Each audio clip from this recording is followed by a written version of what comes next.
முதல்ல பார்க்க போகிறது டியர் ஜோ. இந்த படத்தோட கதை என்னன்னா, ஒரு சின்ன கவனக்குறைவு ஒரு குடும்பத்தை எப்படி மாத்துதுங்கிறது தான் இந்த படத்தோட முழு கதையே. ஒரு விபத்தில் தன்னோட தங்கச்சியை இழந்த அந்த படத்தோட ஹீரோயின் டெஸ் அந்த குற்ற உணர்ச்சியிலேருந்து மீள முடியாமல் இருக்கிறா. அதனால் வீட்டில் அவன் அம்மா அமைதியாக இருக்காங்க, அப்பாவும் அமைதியாக இருக்காங்க.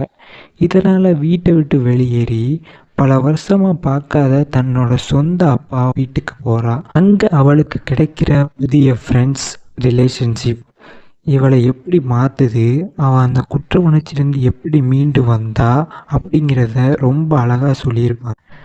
ஓகே கைஸ், இன்னைக்கு பார்த்த 3 படத்தில் உங்களுக்கு பிடிச்ச படம் எது?